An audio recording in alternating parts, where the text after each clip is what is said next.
Well, Brant, thank you so much for joining me on this episode of Lunch with a Leader. It is an honor to have you. My pleasure. Honored.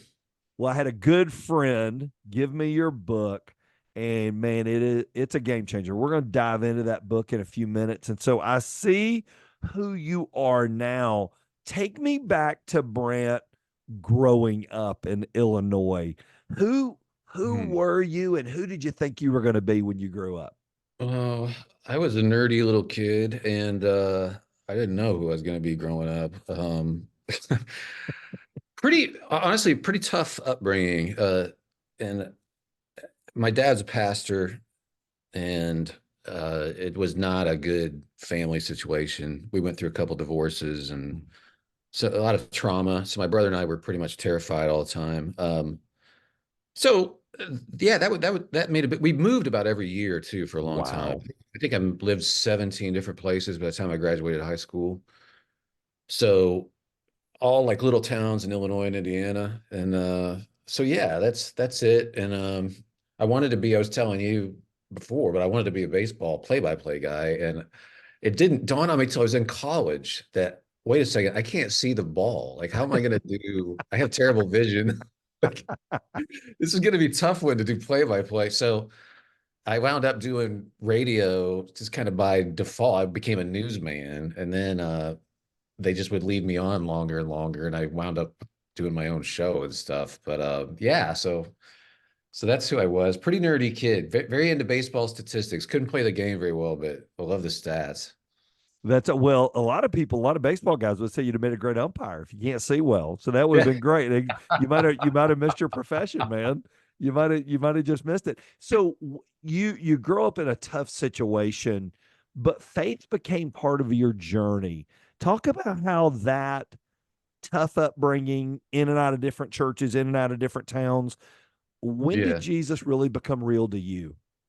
Well, I was scared of going to hell and stuff. So when I was 12, I'm like, okay, I better do this Christian thing. But my upbringing is kind of a prescription for somebody to be a militant atheist, honestly.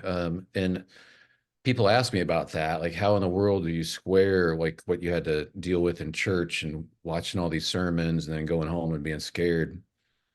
And honestly, it did make me very skeptical. I'm extremely skeptical by nature, but weirdly enough, Mike, like that has brought me back around to Jesus. Hmm. And it's been a process of following him over the course of my life, but like he's the only one that makes any sense to me. Wow. Like he calls out hypocrisy. He calls this stuff out. Like he calls out human nature. I think humans are irrevocably, hopefully not totally irrevocably, but you know what I mean? Like we're Yep. broken. Yep. And the idea that we're okay, it doesn't jibe with me. So I encourage people to ask tough questions, but I'm always like, okay, ask tough questions of the other alternatives too, because I think Jesus makes more sense than any of the alternatives. I really Mm. do. He's the only one that calls out sin and actually does something about it. So that was very appealing to me, and the way he lifts up the last and the least, I think is really cool. When you look at today and you're in the middle of all this world, when you look at the church landscape, how do you think it's different than God intended for it to be? Oh As man, as as as a as a guy who's got a pretty good seat at looking at from the radio end of it to traveling and speaking and doing all that you do, what did we get wrong? What's wrong with where things are? gosh. Well, principally, we made it into a business. Mm, I don't think it's supposed to be a business, and I also don't think like we've made up some positions and things that aren't natural. And we're supposed to be on one level together. And Jesus said we're all classmates and he's the teacher. yep. And I think like that's been going back centuries, but I think that's a very significant misunderstanding and has led to all sorts of misunderstandings of what the kingdom of God is actually like and how much better it is than what we've made it. So I could go on about that forever. I won't, but that would just be my top line headline was like, it's not a business, folks. Well, it's so funny. I think heaven's going to be such an amazing. I had Randy Alcorn on recently. We were talking about Oh heaven, yeah. which was just I mean, just fast. I'm like, have Hmm. I even read the Bible? When I got done with Randy, I'm like, how have I been employed for 27 years? Man, this guy knows so much. But I told Randy, I said, I feel like there's going to be like where everybody goes into heaven. And then there's going to be a special line over here for pastors who screwed things up that God says, listen, I got Lynch. I need to see you over in the corner. Here's some things that you could have done better. You've written a book and it came out in 2015 called Unoffendable. Um, I want to tell you, every Christian needs to read this Hmm. book. Hmm. There's a guy on that Monday morning call I was telling you about. He's a Hall of Fame baseball coach, college baseball coach. And he said, I wish I would have read this at the beginning of my 28 years at my school because I could have handled some locker room things a little differently than I did as a Christian coach and walking in a sea of kids that don't know the Lord. What led you to put that book, and it's been republished since then, but what led you to even write the book? What was sort of the impetus behind it? Well, I wanted to write, and what I was thinking about at the time, I'd never written a book before, and what I was thinking about at the time was, okay, I know we have righteous anger and unrighteous anger. So we have good anger, we have bad anger, but I actually asked the question on the air on my radio show, like, and I genuinely, how long are we supposed to stay angry about something? Hmm. Because there's a billion things to be angry about that are truly deplorable and horrible and genuinely awful and unjust. And so do I stay, or if it's like from my childhood, how long am I supposed to stay angry at my dad? Hmm. Okay, it's righteous, right? I mean, what he did was wrong and it's all so, and no one can answer the question.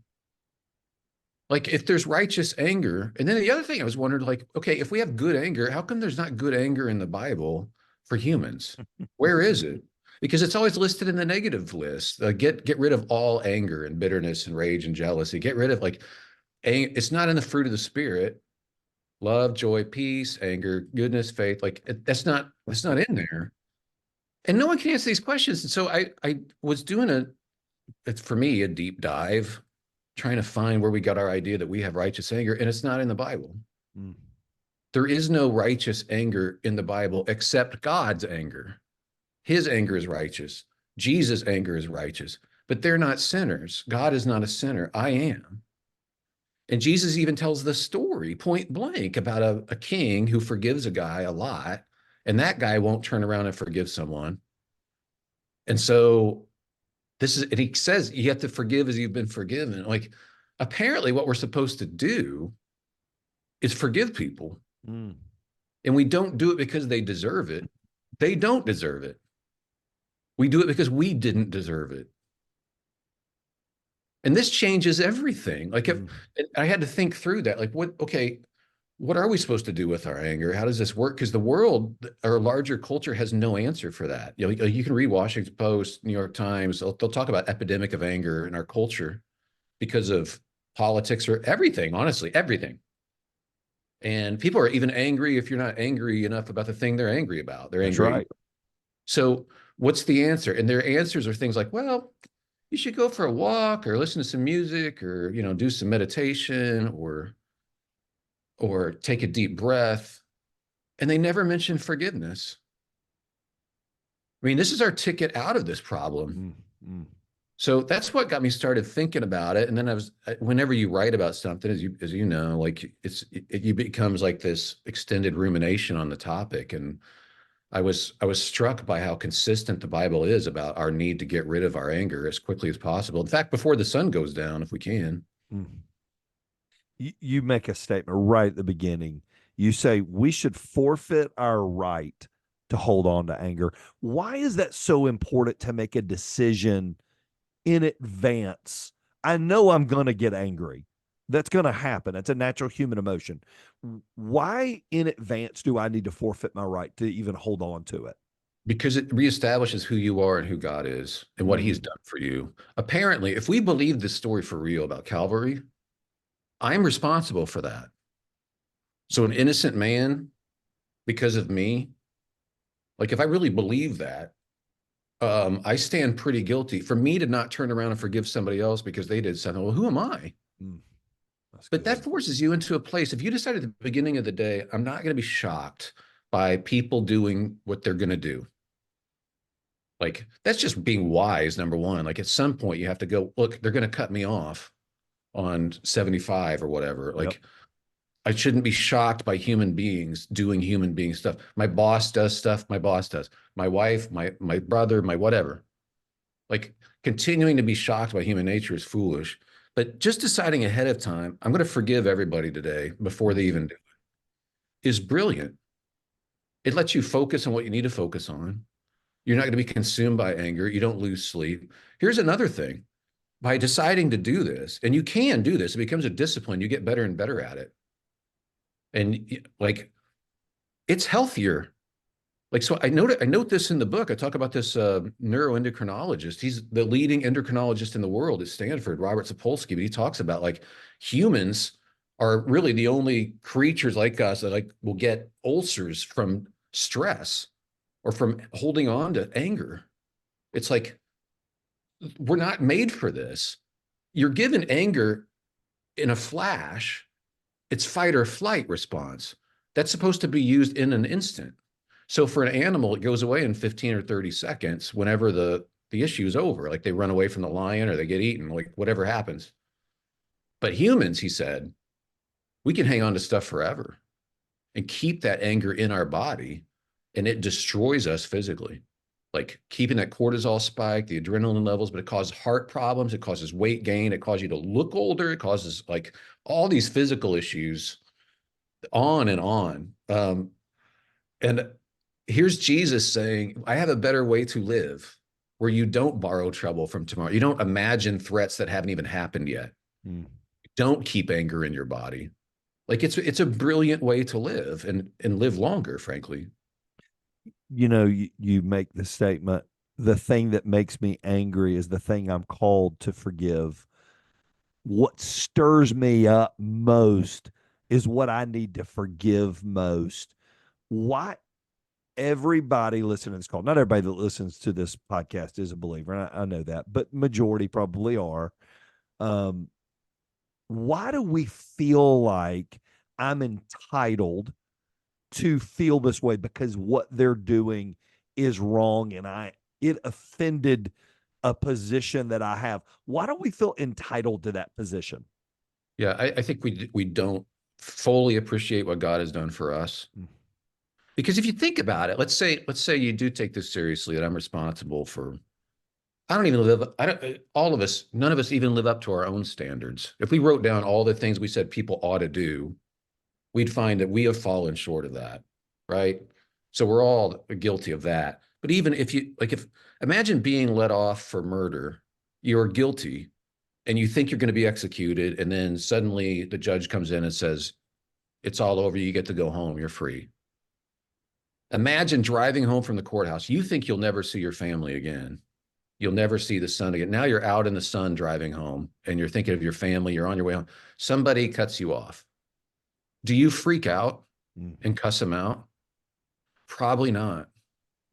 You probably don't. You're probably just too happy Mm. that you're free, like that you've been forgiven. Like That's living in that good. reality is brilliant. It changes how you view other people. And then again, anything you do with anger, people think they need their anger. You don't. Anything you Mm. do with anger, you can do better without it. It doesn't, anger doesn't enhance your judgment. It doesn't make you better at your job. It just physically deteriorates you and it clouds your judgment. So like this is again, everything Jesus says, everything he talks about how to live actually is brilliant. It makes life actually better. And this is key to that. It really is. And you even go back to his first sermon in Matthew chapter 5 when he's talking about salt and light. And you tell the story in the book, and it's a great story of John and Bill. And John is a friend of yours. They're baseball guys, they're baseball announcers, well-known baseball announcers. Um, and you tell the story of John's influence. Unpack that story a little bit for everybody listening in. And what Yeah. was the power of the influence that he carried? So this is while John is a pretty straight-laced guy. He's a brilliant announcer. and he also does, just for fun, he does PA for spring training games. He's just great. He's incredible at it. I filled in for him. The guy who sits next to him or sat next to him for years is very profane. I mean, just almost straight up pornographic in the way he would talk about women he was seeing in the stands and stuff. This is just in the press box, and he's working doing. Well, he's a former major leaguer and had his day in the sun for sure. I don't want to identify who he is, but just really tough to take. And the whole time I'm sitting there and I'm hearing this stuff, I'm like, how in the world does John handle this? Because John's so straight laced.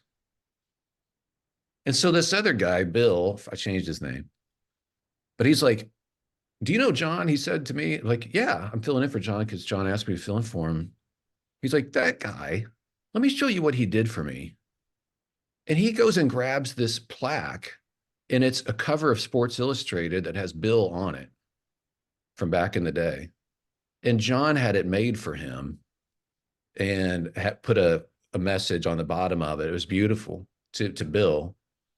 And Bill starts crying while he's talking to me. He's like, that John, you know what about John? He treats everybody the same, he said. Mm. Like, this guy's gone through a lot of personal hurt. I don't know what happened or how he fell out with whatever, but not only did John tolerate him, John celebrated him.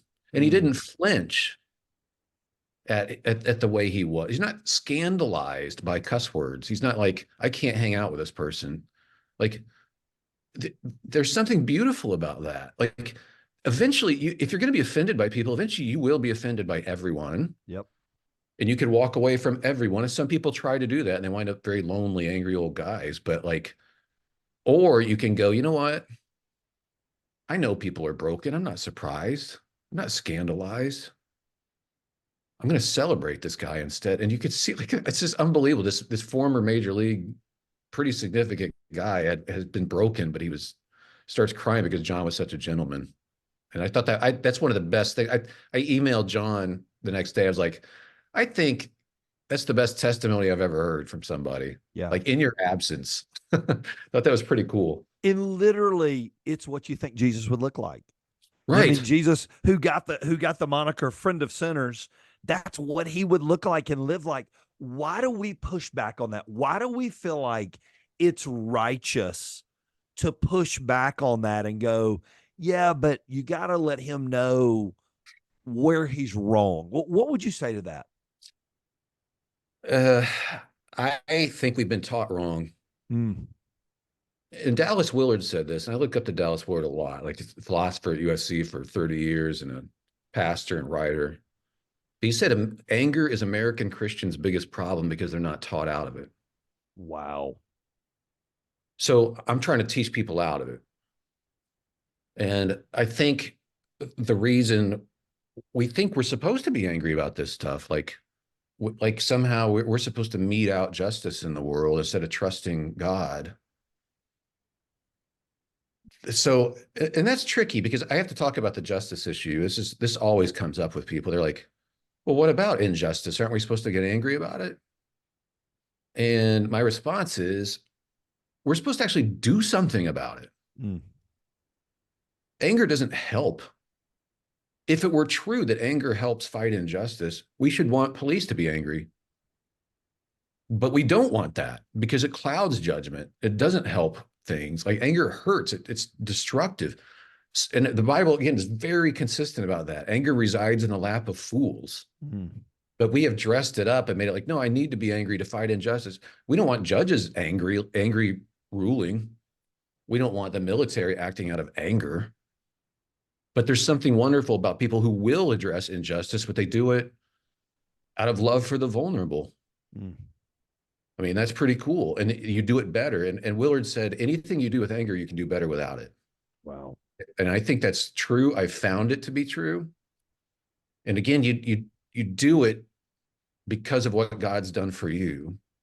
You put away your right to anger, and it's a much healthier way to live. You know, I remember hearing a guy named Leonard Sweet say years ago that as a believer in this world, when we meet Jesus, we are the abnormal ones. The people that live the other way are really sort of normal. We're the Yeah. abnormal. And I remember the mind shift that was for me of going, yeah, that's right. I mean, I'm really the one that doesn't fit in. They do fit in. What the Right. way the guy was talking in the booth, that is normal. That's not abnormal. Absolutely. You make a couple statements, and I thought they were really good. I want to unpack a few of these. Gratitude and anger cannot coexist. I have never thought about that before. Isn't Why it can't true? why can't those two things live together? We, uh, there's something about gratitude that's anathema to stress. Mm, And anger, of course, is a stress. But what am I angry for? There's only so many things you can pay attention to at once. And so I think it's really instructive, like in Philippians, I think it's where Paul says, be anxious for nothing. that's right. Instead, pray about everything. Tell God what you need and thank him for all he has done. So don't be anxious. Instead, be grateful. Like tell God what you need. And then he says, and then the peace of God will guard your heart in Christ Jesus, a peace that we don't even understand, like it transcends understanding. So literally, he's saying, turn it to gratitude and watch the stress leave. As long as you're like, there's so much to be thankful for. But reframing it that way, again, that's modern psychology verifies this left and right. They're like, hey, gratitude is key. Like Yep. they've caught on to that to a healthy life. It's just so interesting because that's a repeated refrain in scripture is giving thanks. We don't do that for God. God doesn't need our thanks. He doesn't need anything. He's not needy. He tells us to do it for us, That's right. That's right. right? So it's for us to thank him because it's a healthy way to live. And operating in that gratitude, again, every morning, it's a discipline. I'm going to forgive people in advance today for what they're going to do. That's a discipline. But honestly, Mike, it becomes easier over time. Mm, Just like for the guys who are in athletics, you practice something thousands and thousands of times. Why? So that it's just second nature after a while. You don't have to think about it. It's reflexive. Shooting free throws, shoot 10,000 of them. Why? Because when the game's on the line with 2 seconds left and there's a crowd, I don't have to think about it. Like the same thing comes with practicing the way mm, of Jesus. It becomes second nature. And even in the moment, you start to become a different person where you're actually not angry, even in the moment, and you speak very coolly. You still have boundaries, but you do it without anger. It's actually kind of intimidating. mm. It's actually really effective because you're not angry, but you're not backing down. Oh, So it's actually cool. it is cool. And you even go into anger and rest. You know how God does not want our burden to be heavy. He wants it to be light. Why Yes. are anger and rest at odds with each other? Because I think everybody's looking for peace and rest and Right. calmness and all that. Why are those two things hard to put together? Well, we can imagine. Let's just go through the scenario. We've all experienced this maybe where you have some sort of online back and forth with somebody Mm, and you comment, maybe snarkily or maybe not, but it's an argument. And then you're like, oh no, they're going to comment back. And they do. And then you're like, what am I going to say? Next thing you know, instead of having dinner with your family, you're mm. physically there, but you're thinking about that debate. And then at night, it's 10:30, 11:30 at night, you're lying in bed and you're still like, oh man, I bet he's posted back or I need to do it literally costs you sleep. Whereas the genius again of the way of Jesus and the way of the Bible, there's a proverb that says a gentle answer turns away wrath. That's right. What I have found to be true is that's a reflexive thing. Not only does it turn away their wrath when I give a gentle answer. So let's say I jump into a Facebook thread and I say, hey, Bill, by the way, how are your kids doing? Like I was just thinking about your kids. I know your daughter was going to college. What's going on? So like I interrupt the argument to be kind. Not only does it turn away his wrath, turns away mine Wow. as I hear myself give a gentle answer. Mm, So it's at odds. Again, anger and rest are at odds. And Jesus' way of living is more restful. yep. That's just one more brilliant example of why it's in our best interest to take following him actually seriously because it's so freeing. Mm. The other one that hit me, I think, the hardest is worry and anger and how they both represent a lack of trust. Why are worry and anger two mechanisms we love to control as people? Yeah, I think we like the illusion of control. Mhm. I know we do. Like go bowling with somebody. You release the ball and you still gyrate and lean one direction or whatever. Like the ball's gone, man. Like all the leaning in the world it's not going to control it. But we like that feeling that somehow like worrying essentially is me thinking I'm controlling the future somehow. Like it somehow helps if I worry about this. Mm, It doesn't. Anger feels like justice. mm, Like I got something on somebody and I should be angry. I'm going to be angry. It feels like that, but it's really an injustice because of what God's done for us. mm. So here's the thing too. People always bring this up. They always say, does this mean I have to just forgive and forget and I have to just stay in relationship with somebody no matter what or how abusive they are? Not at all. Again, you still have boundaries. But I'll say this, if you don't forgive someone, you are staying in relationship with them That's right. for the rest of your life in your head. And Mm, they have, for some reason, they have control over you. Like, why would you do that? Jesus is so genius. People forget that he's also the smartest person who ever lived. He knows how to live. He's telling us how to do it. And forgiveness is not an option. This is central to what we call discipleship. Like that's there's right. this is actually doing the stuff. And then you find out how awesome it is. How do you walk the tension, live in the tension of condoning what somebody's doing and following the way of Jesus? How do you live in the tension of, and I think that's where we find ourselves so many times, and anybody's pushback is always, well, I mean, it's just going to get worse if something doesn't happen about it. How have you as a Christ follower learned to walk in that tension? Well, again, trusting God ultimately with justice. There's so many things we're angry about we can't actually do anything about. Mm. And if you're not like if you want some stuff to be angry about, I I travel a lot the world um, for various reasons. There's stuff you don't even know about yet you can get worked up about. I'll keep it like you can be angry the rest of your life all the way to the grave if that's your Yeah. plan. How'd that help anybody? Mm. So if there's something that needs addressed, address it. But it's not out of anger. There's a grieving that happens for the way the world is, and there's real evil in the world. Make no mistake, and I'm not backing off that one bit. But I find that actually um, doing things to defend the vulnerable is brilliant. Getting angry about it is just more self-congratulatory. If I'm like, because that's just it. If you think it's righteous, you can pat yourself on the back for your righteous anger. I'm being righteous, but you haven't actually done anything. Mm. So I find that interesting that people actually equate their anger with doing something. And the other thing about that tension of condoning whatever, um, Jesus knows. There's scripture where it says Jesus knew what they were thinking. No That's one had right. to tell That's Jesus right. what men were like. He still loved them. Mm. He still for them. That was about the disciples. They were thinking stupid stuff, and he knew it. Can you imagine? They're guys. Jesus knows their thoughts. He still wants to be with them. That's amazing. Yep. He's not just like, gosh, you guys are gross and walking off. I mean, that's incredible. The other thing is, I mentioned this in the book too. The story in the Bible where Jesus says, don't let your heart be troubled. Well, that's the same story. It gets broken up by a chapter break. There's a big 14 there, but that's the same story. He's talking at the Last Supper Mm. and he's talking to Peter. And Peter's like, wherever you're going, I'm going with you. He's like, no, you're not. Yes, I am. No, you're not. Yes, I am. And then he says, look, before the night is over, you're going to disown me 3 times, but don't let your heart be troubled Mm. because where I'm going, I'm going to prepare a place for you.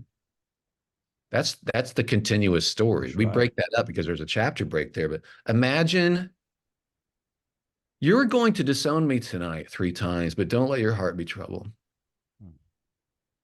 Like I know how this ends. That's really wonderful. If that's God's attitude toward me, like I got to extend that to other people. If it comes down to ultimate judgment, I'll let God do that. Yes, I believe in right and wrong. Yes, I believe in good and evil, but I have to be for everybody because of what God's done for me. What would change about our world if we began to practice and live the way that Jesus truly lived? That we our churches look that way, our ball clubs look that way, our businesses look that way, our homes when the door closed at night. This is the way we chose to live out this life. What would look different Oh about what gosh. from what we know now? I can't even imagine. It would be so beautiful. I mean, anger is such a fundamental human problem. Having people practicing a different way Mm. would be so radiant. Because again, they don't have any answers for this. Anger is such a fundamental problem across cultures. It causes wars and death and despair and breakups and like, good heavens, do, taking on this aspect of Jesus, um, we'd be like a city on a hill or something. Like Mm. people would look at that and go, how in the world did they do that? Mm. How did they solve that? Because we can't. It would be really, really refreshing if we were the most unoffendable people on the planet. I'm talking about Jesus followers here. Like that would be so remarkable. They may not still like us, um, but a lot of people would be drawn by this entirely new way of living, and they would to a culture that's so not at peace, that's so anxious and so angry. To have an alternative, a way out, and a people embodying that and demonstrating it, that would be pretty darn compelling, and we'd be healthier. Yep. Final question of the day. The Bible says this: David served his purpose in his generation, and then he went to sleep. It's just one of my favorite verses. I mean, and there's a lot packed into that story. Why do you what do you think was the purpose God created Brant for? He put you in the home he put you in with all the craziness you saw. He's Yeah, given you the gifts, abilities, and things that he's given you. What was the purpose he created you for? I this probably isn't a great answer, and it's a great question that anybody listening could answer. But I think, and I'm only really leaning into this last few years, really starting to understand it. I think he likes me. I know that doesn't sound like a lofty like purpose, but that's like if he's a creator and an artist, if he makes something that he really likes and enjoys, and I think it I think he wants to walk with me. I think I think that's my purpose, literally to partner with him in life. I think he's looking for partners, just like with Adam and Eve and Abraham, and whether you're a baseball coach or a radio guy or a writer or pastor, whatever you do. I think he's looking to partner with you in whatever your exploit is. And what an honor that is. So that has helped me pray more. I pray more now because prayer is what you and God are doing in life together. You talk about that, and so that's helping me grow up. But I think ultimately that's his purpose. I think he's so wildly good, over the top good, but we don't always realize it. Mm. So yeah, so there's my answer. Maybe I'll think of something better later on, but I might not.